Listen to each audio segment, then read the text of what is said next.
I am giving you a new commandment. Love each other. As I have loved you, you should love each other. Your love for one another will prove to the world that you are my disciples. Let us pray. O God of mercy, in your love you gave us your Son, Jesus, to suffer the shame and the pain of the cross. Save us tonight from hardness of heart as we see him who has died for us. Open our eyes, O Lord, our hearts, our minds, to confess our sin and receive your love, to the end that every knee will bow and every tongue will confess Jesus Christ as Lord. Amen. Welcome.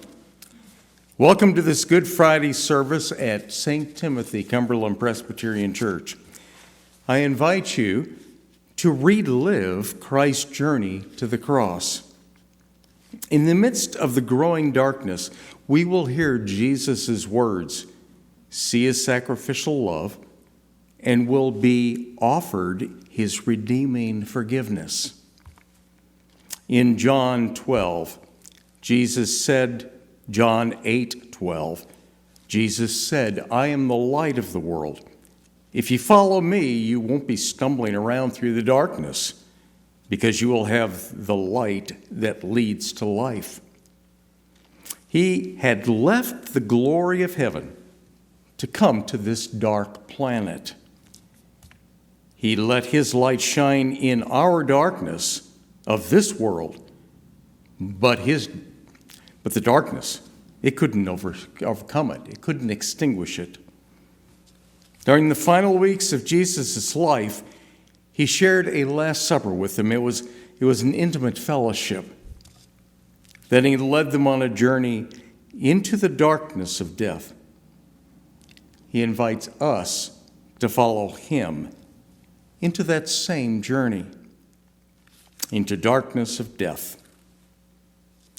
All who follow him will find the true light in the midst of their own darkness of fear, betrayal, denial, pride, lust, greed, self-centered control, and death.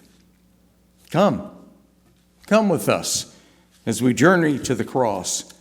Trust and follow his light into the darkness and find the freedom to live the light of his truth.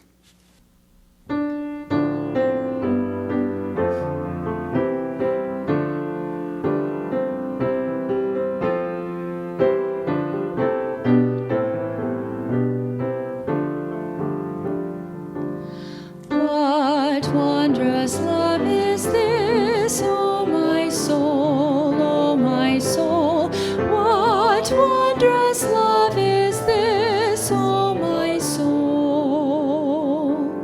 What wondrous love is this that calls the Lord of bliss to bear the dreadful curse for my soul,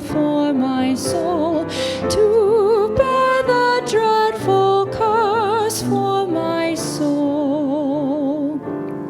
When I was sinking down, sinking down, sinking down, when I was sinking down, sinking down, when I was sinking down beneath God's righteous frown, Christ laid aside his crown for my soul, for my soul. Christ laid aside his crown for my soul. Tonight we remember Christ's suffering and death. We will begin our readings during the walk to the Garden of Gethsemane after the Last Supper. We're reading from Matthew 26, 31 to 46.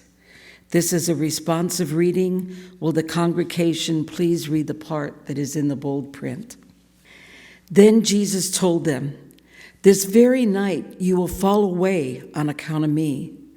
For it is written, I will strike the shepherd, and the sheep of the flock will be scattered. But after I have risen, I will go ahead of you into Galilee."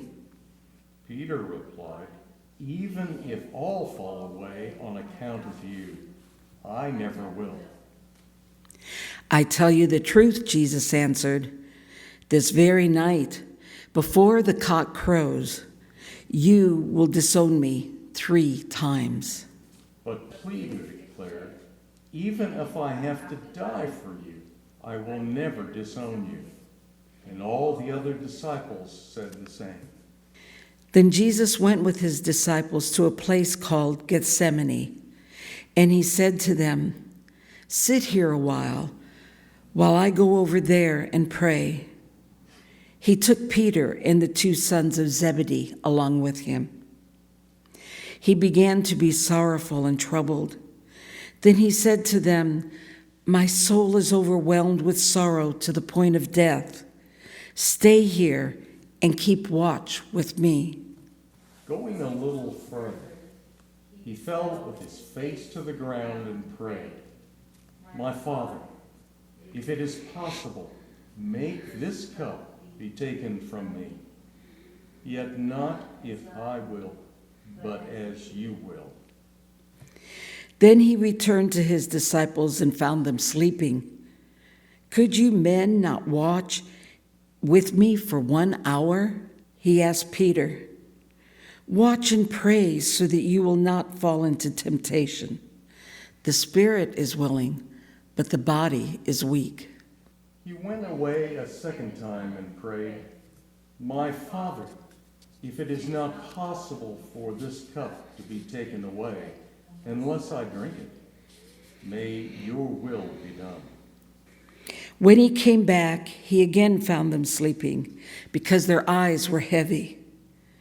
So he left them and went away once more and prayed a 3rd time, saying the same thing. Then he returned to his disciples and said to them, "Are you sleeping and resting?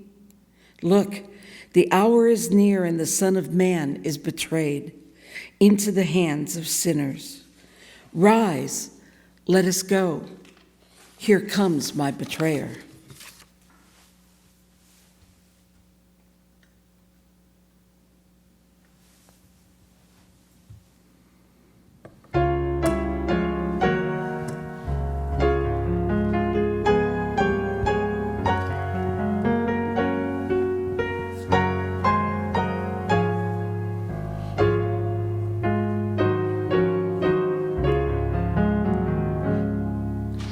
Have thine own way, Lord, have thine own way. Thou art the potter, I am the clay. Mold me and make me after thy will, while I am waiting, yielded and still. Have thine own way, Lord, have thine own way. Hold o'er my being absolute sway. Fill with thy spirit till all shall see Christ only, always living in me.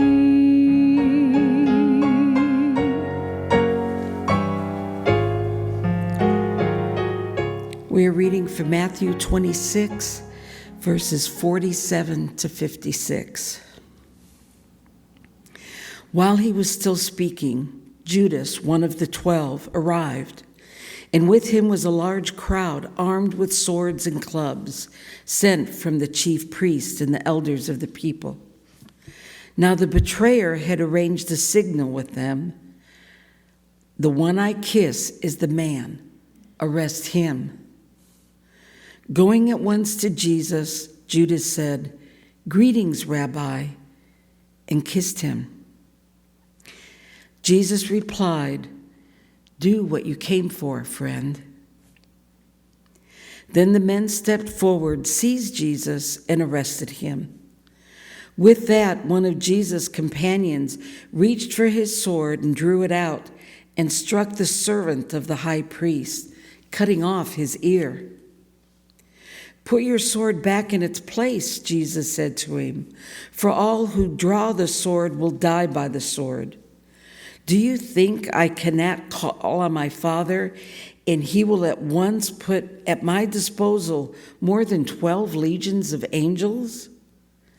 But how then would the scriptures be fulfilled that say it must happen in this way?" In that hour, Jesus said to the crowd, "Am I leading a rebellion, that you have come out with swords and clubs to capture me? Every day I sat in the temple courts teaching, and you did not arrest me.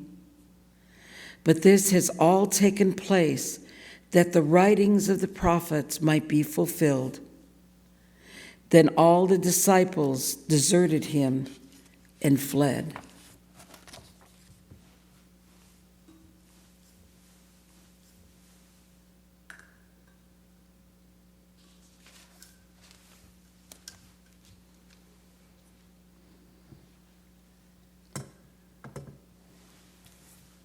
Please join us for a moment of silent prayer and reflection.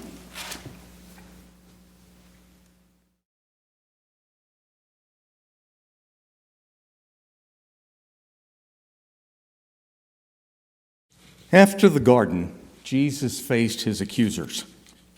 Matthew 26, verses 57 to 68. Those who arrested Jesus took him to Caiaphas, the high priest, where the teachers of the law and the elders had assembled. Peter followed him at a distance, right up to the courtyard of the high priest, and he entered and sat down with the guards to see what the outcome would be. The chief priests and the whole Sanhedrin were looking for false evidence against Jesus so they could put him to death. But they did not find any, though many false witnesses came forward. Finally, two came forward and declared, "This fellow said, 'I am able to destroy the temple of God and rebuild it in 3 days.'" And the high priest stood up and said to Jesus, "Are you not going to answer? What is the testimony that these men are bringing against you?" But Jesus made no answer. The high priest said to him, "I charge you, under oath by the living God, tell us if you are the Messiah, the Son of God." "You have said so," Jesus replied. "But I say to you, all of you, from now on you will see the Son of Man sitting at the right hand of the Mighty One and coming in clouds of glory." The high priest tore his clothes and said, "He has spoken blasphemy. Why do we need any more witnesses? Look now, you have heard the blasphemy. What do you think?" "He's worthy of death," they answered. Then they spit in his face and struck him with their fists. Others slapped him and said, "Prophesy to us, Messiah. Who hit you?"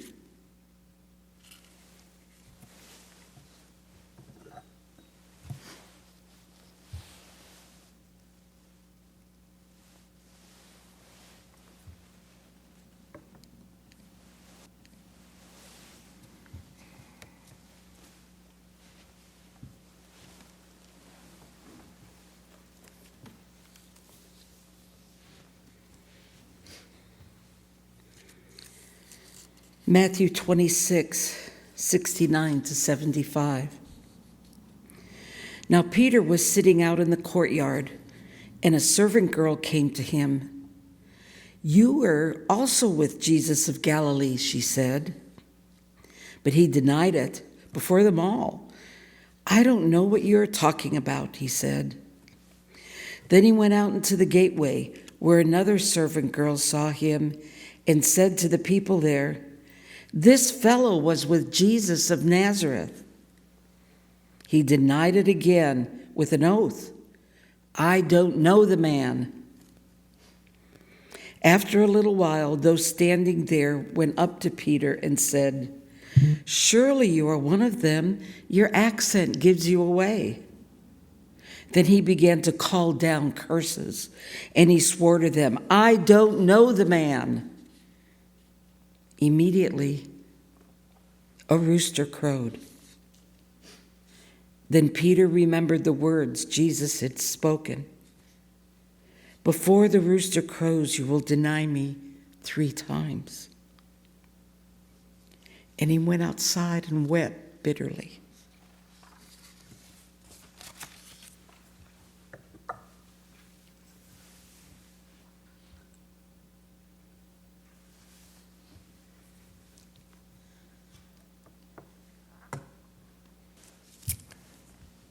Matthew 27, verses 1 through 10. Early in the morning, all the chief priests and the elders of the people made their plans how to have Jesus executed. So they bound him, led him away, and handed him over to Pilate the governor. When Judas, who had betrayed him, saw that Jesus was condemned, he was seized with remorse and returned the 30 pieces of silver to the chief priests and the elders. "I have sinned," he said, "for I betrayed innocent blood." "What is that to us?" they replied. "That is your responsibility." So Judas threw the money into the temple and left. Then he went away and he hanged himself. The chief priest picked up the coins and said, "It is against the law to put this money into the treasury, since it's blood money." So they decided to use the money to buy the potter's field as a burial place for foreigners. This is why it has always been called the field of blood to this day. Then what was spoken by Jeremiah the prophet was fulfilled.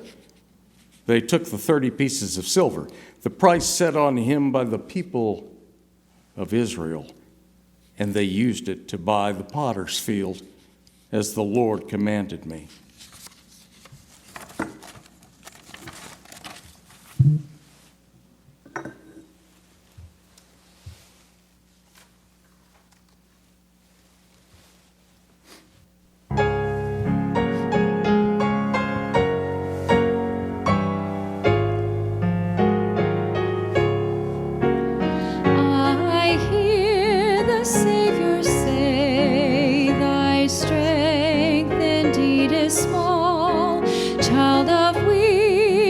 Watch and pray, find in me thine all and all.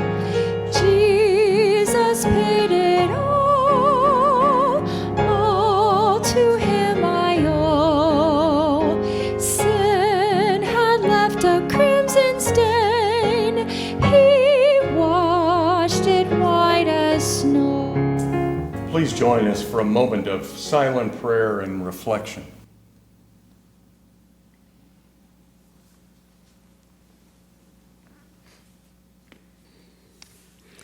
Matthew 27:11-32 will be a responsive reading. Again, will the congregation please read the part in bold print? Meanwhile, Jesus stood before the governor, and the governor asked him, "Are you the king of the Jews?" "Yes, it is as you say," Jesus replied. When he was accused by the chief priests and elders, he gave no answer. Then Pilate asked him, "Don't you hear the testimony they are bringing against you?" But Jesus made no reply, not even to a single charge, to the great amazement of the governor. Now it was the governor's custom at the feast to release a prisoner chosen by the crowd. At that time, they had a notorious prisoner called Barabbas. So when the crowd had gathered, Pilate asked them, "Which one do you want me to release to you, Barabbas or Jesus, who is called Christ?" For he knew it was out of envy that they handed Jesus over to him. While Pilate was sitting on the judge's seat, his wife sent him this message: "Don't have anything to do with that innocent man, for I've suffered a great deal today in a dream because of him." But the chief priests and elders persuaded the crowd to ask for Barabbas and to have Jesus executed. "Which of the two do you want me to release to you?" asked the governor. "Barabbas." "Then what shall I do then with Jesus, who is called the Christ?" "Crucify him." "Why? What crime has he committed?" But they shouted all the louder, "Crucify him." When Pilate saw that he was getting nowhere, but that instead an uproar was starting, he took water and washed his hands in front of the crowd. "I am innocent of this man's blood," he said. "It is your responsibility." All the people answered, "Let his blood be on us and on our children." Then he released Barabbas to them, but he had Jesus flogged and handed him over to be crucified. Then the governor's soldiers took Jesus into the praetorium and gathered the whole company of soldiers around him. They stripped him and put a scarlet robe on him, and then twisted together a crown of thorns and set it on his head. They put a staff in his right hand and knelt in front of him and mocked him.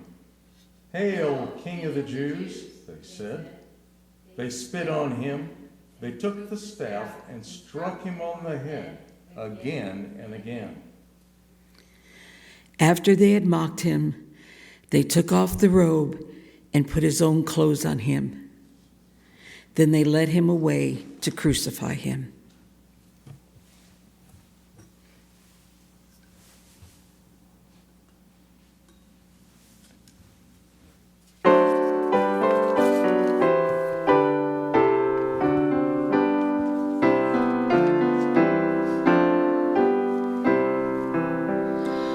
Oh, sacred head now wounded, with grief and shame weighed down, now scornfully surrounded, with thorns thine only crown.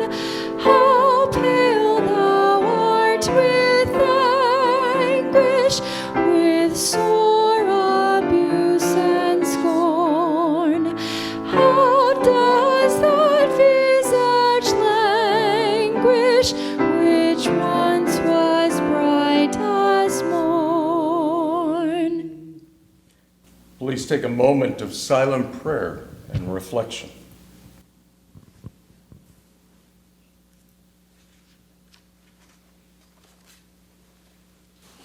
Matthew 27, verses 32 to 44. Forgiveness is given. As they were going out, they met a man from Cyrene named Simon, and they forced him to carry the cross. They came to a place called Golgotha, which means the place of the skull. There they offered Jesus wine to drink, mixed with gall. But after tasting it, he refused to drink it. When they had crucified him, they divided up his clothes by casting lots.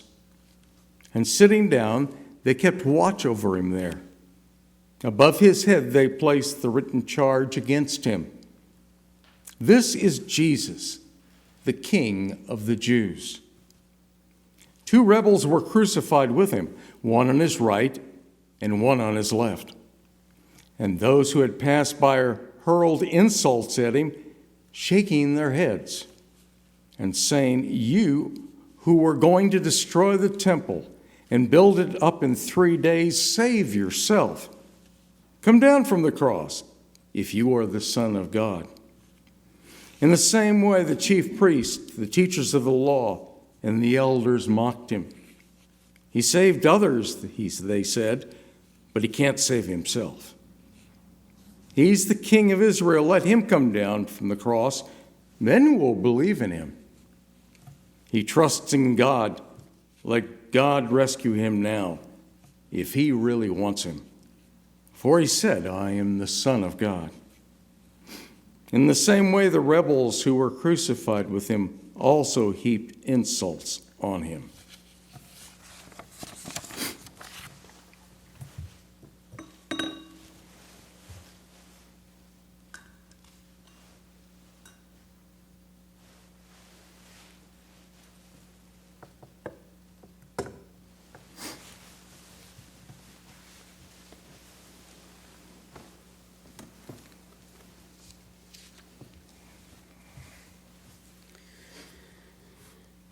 Matthew 27:45 to 56. His Spirit is released. From noon until 3 in the afternoon, darkness came over the land. About 3 in the afternoon, Jesus cried out in a loud voice, "Eli, Eli, lama sabachthani," which means, my God, why have you forsaken me?" Then some of those standing there heard this. They said, "He's calling Elijah." Immediately one of them ran and got a sponge and filled it with wine vinegar, put it on a staff, and offered it to Jesus to drink. The rest said, "Now leave him alone. Let's see if Elijah comes to save him." And when Jesus had cried out again in a loud voice, he gave up his spirit. At that moment, the curtain of the temple was torn in two from top to bottom. The earth shook, the rocks split, and the tombs broke open. Bodies of many holy people who had died were raised to life.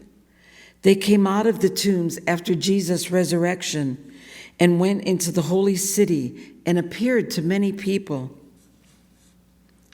When the centurion and those with him who were guarding Jesus saw the earthquake and all that had happened, they were terrified and exclaimed, "Surely this was the Son of God."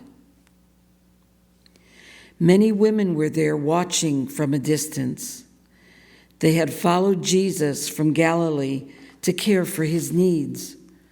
Among them were Mary Magdalene, Mary the mother of James and Joseph, and the mother of Zebedee's sons.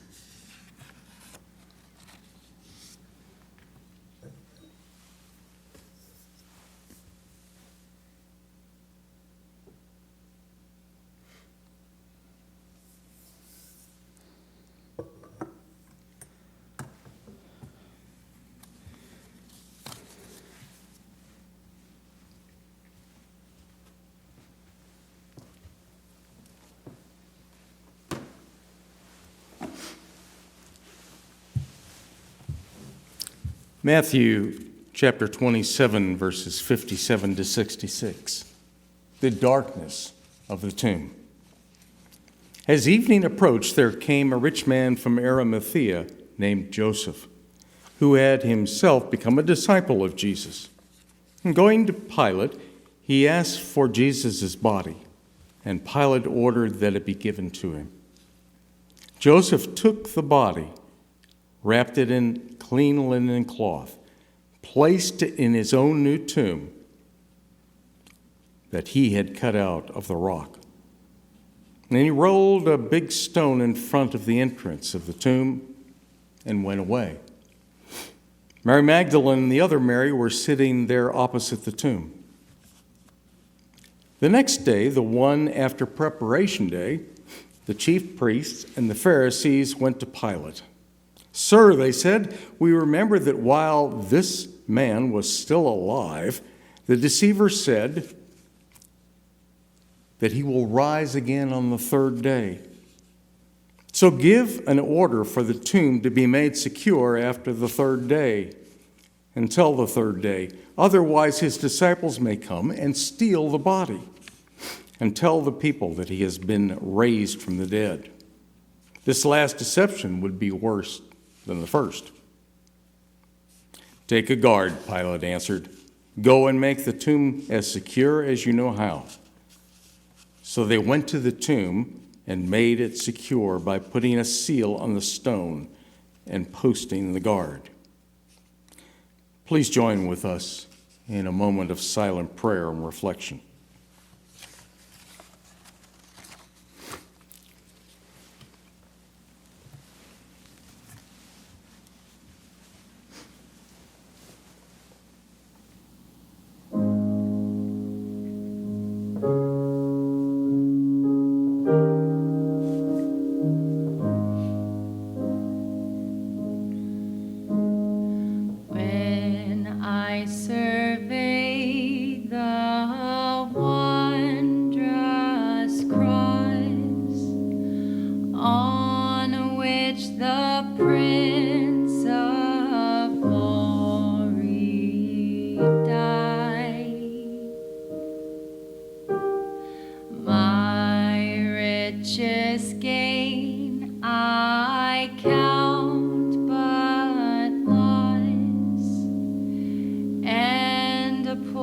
Contempt on all my pride.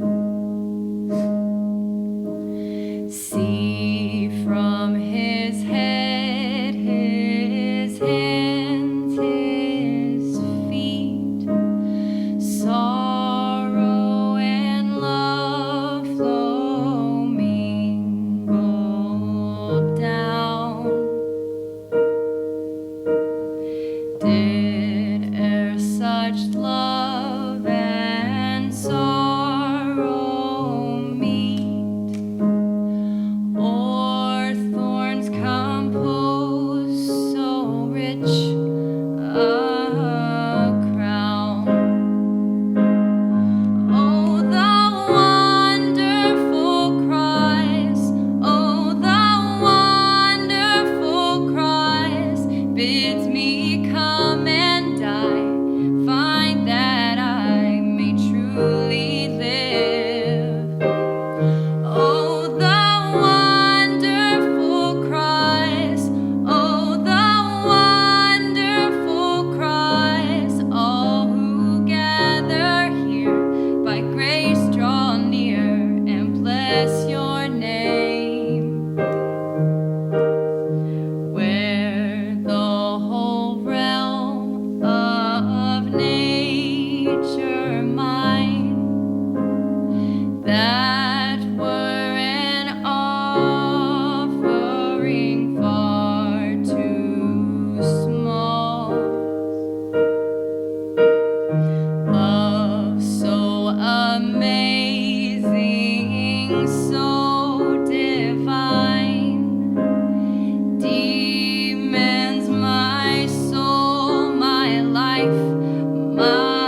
They tried to put out the light.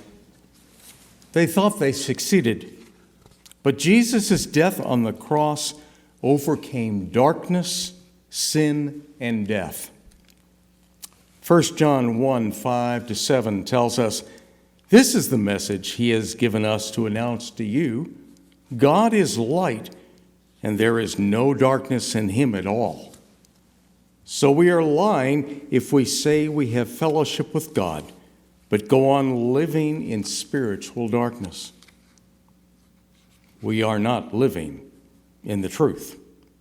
As we walk through these difficult days, let the light continue to shine in us, and let us reach out to others living in darkness.